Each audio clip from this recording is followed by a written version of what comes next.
Reasoning का ये एक टॉपिक स्टेटमेंट एंड कंक्लूजन। यहाँ से आपके 3 क्वेश्चंस रेलवे में बनते हैं, 2 क्वेश्चन आपके एसएससी में भी बनते हैं और ये पक्का बनते ही बनते हैं। ठीक है, तो इस पॉइंट को आप ज़रूर पढ़ो। और मैं यहाँ पे सबसे पहले आपको थ्योरी पढ़ा देता हूँ। देखो यहाँ पे क्या होता है, लिखा होता है आपके पास, क्वेश्चन ये होता है ऑल ए आर बी।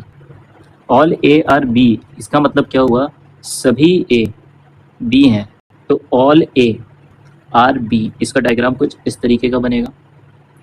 इसका डायग्राम ये भी हो सकता है कि आप इस तरीके से एक बी बनाओ और ये आपका ए हो गया, तो ऑल ए आर बी, ये भी एक डायग्राम होता है। इसके अलावा दूसरा पॉइंट होता है सम ए आर बी। दूसरा पॉइंट ये होता है, तो सम ए आर बी का मतलब हो गया सम ए आर बी, तो ऐसा डायग्राम बना दिया जाता है। फिर एक आता है नो ए इज बी, तो यहाँ पे क्या हो जाएगा, नो ए इज बी का मतलब हो गया कि आपका ये ए है और ये आपका बी है, इनके बीच में कोई भी संबंध नहीं है। ठीक है, ये आपको डायग्राम याद हो गए होंगे। अब आते हैं क्वेश्चन। देखो यहाँ पे सबसे पहले क्वेश्चन को ये रीड करो कि read the given statement and conclusion carefully, you have to take the given statement to be true. मतलब आपको ट्रू मान के चलना है, भले ही आपको फैक्चुअली पता है कि ये गलत है, लेकिन आपको इसको सही मान के चलना है। इन्होंने क्वेश्चन बना के दे दिया है तो ठीक है। तो स्टेटमेंट क्या कहता है, ऑल शर्ट्स आर जीन्स। तो इसका डायग्राम बनाना चालू करते हैं। ऑल शर्ट्स आर जीन्स का मतलब हो गया ऑल शर्ट्स आर जीन्स। ठीक, all jeans are ties. All jeans are ties, इसका मतलब टाई जो होगा वो बड़ा होगा, जीन्स उसके अंदर आएगा।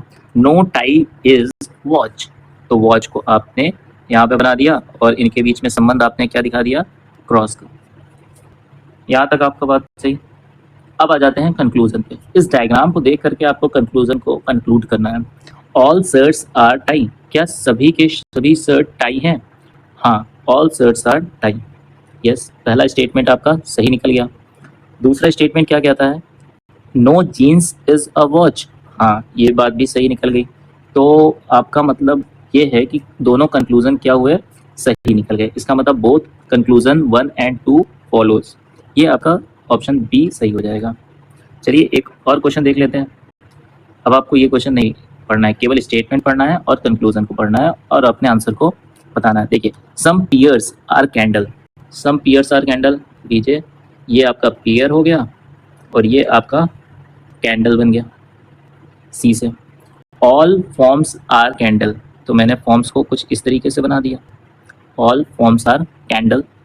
अब आ जाते हैं कंक्लूजन पे। Some pears are form, some pears are form कहीं से भी नहीं लग रहा है, तो ये ऑप्शन तो आपका कट गया। All candles are form, all candles are form नहीं, सम कैंडल्स आर फॉर्म। ठीक है, all candles are not form. ऐसा क्यों मैंने कहा, देखो ऑल कैंडल्स आर फॉर्म का मतलब ये हो गया ऑल कैंडल आर फॉर्म, यानी फॉर्म के अंदर कैंडल आएगा, जबकि फॉर्म जो है वो कैंडल के अंदर आ रहा है। कैंडल एक बड़ा सेट है, उसके अंदर फॉर्म आ रहा है, इसलिए ये ऑप्शन आपका क्या हो जाता है, गलत हो जाता है। तो नाइदर 1 नॉट 2 आपका ऑप्शन सही हो जाएगा।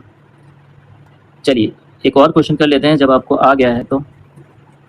All waffles are coriander, all waffles are coriander, all waffles are coriander एकदम गलत हमने बना दिया। ऑल वफल्स आर कोरिएंडर, अब जाकर के सही बना। All forms are coriander, all forms are coriander का मतलब ये हो गया कि हमने यहाँ पे बना दिया इसको। सम वफल्स आर फॉर्म, वफल्स और फॉर्म का कोई नाता रिश्ता नहीं है, इसका मतलब ये गलत हो गया। Some corianders are form, some corianders are form का मतलब हो गया कि जो कोरिएंडर है, कुछ कोरिएंडर फॉर्म्स है, हाँ कुछ कोरिएंडर्स तो फॉर्म है, यानी दूसरा सही हो गया। तो डी ऑप्शन आपका क्या हो जाएगा, करेक्ट हो जाएगा। Only conclusion 2 follows. आपने वीडियो को देखा, धन्यवाद। यदि आपको और क्वेश्चंस की प्रैक्टिस करनी है तो आप कमेंट में बता सकते हो।